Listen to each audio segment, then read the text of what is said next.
Hello and welcome.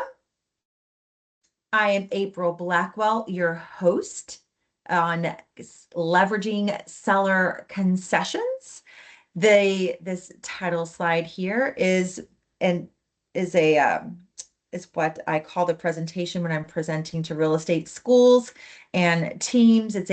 It's a longer training that includes seller concessions and exactly what to say. Phil M. Jones. I do have the recording for the Phil M. Jones exactly what to say words on phrases on selling seller contributions. It's 12 minutes long. If you'd like to see that, let me know and I'll be happy to send it to you. Today's presentation is going to review seller contributions or concessions and how they can be used, give you some examples, and wordsmith how to promote it. First, the terminology. In mortgage land, a seller contribution can be used to reduce the rate temporarily as a temporary buy down, as a permanent buy down, and or for closing cost and prepaid items.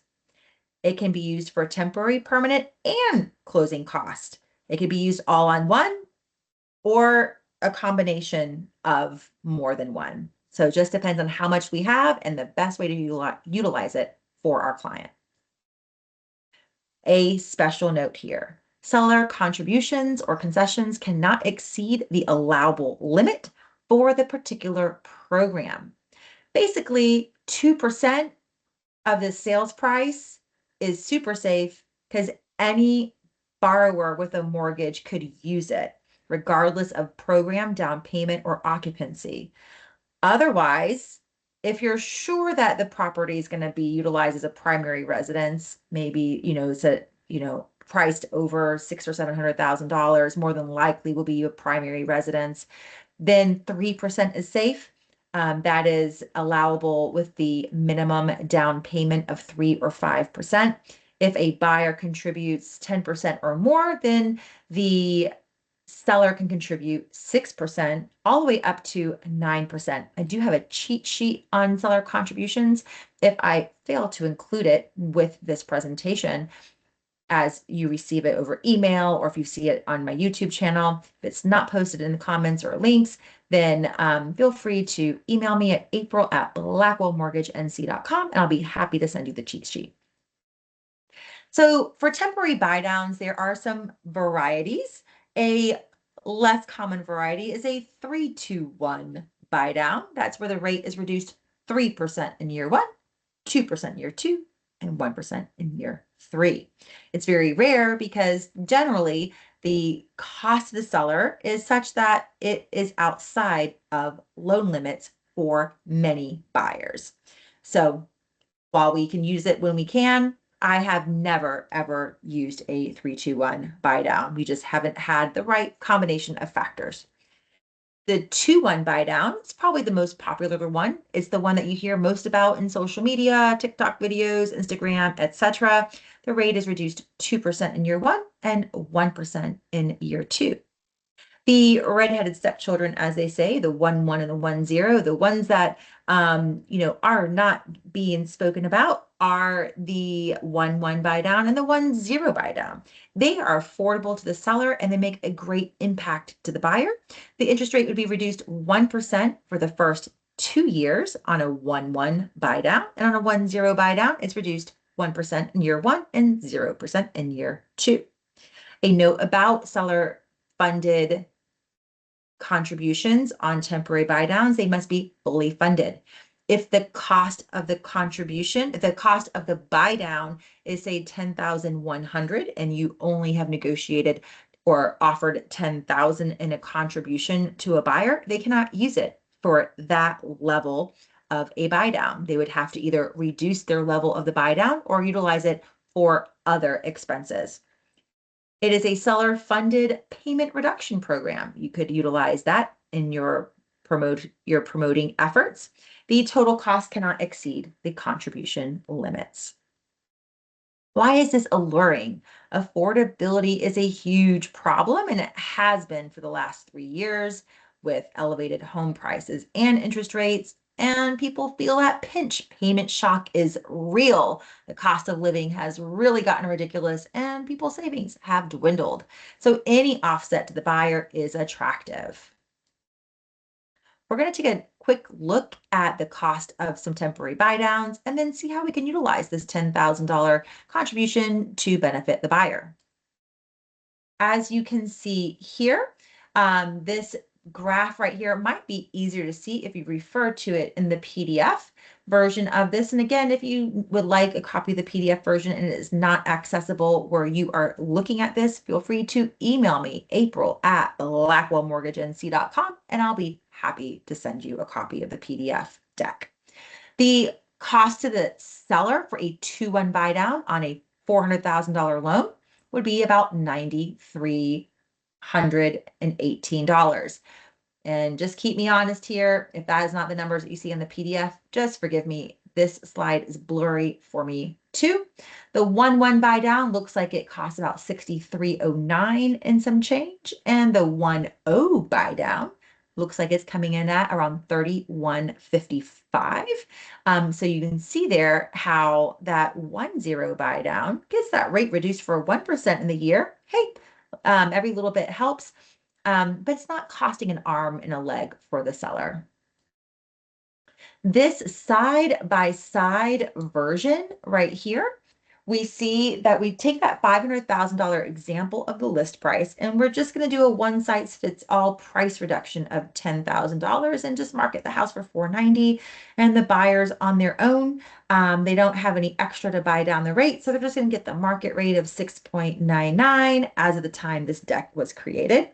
That gives them a payment of $3105 and cash needed to close of roughly, looks like nearly $106,000.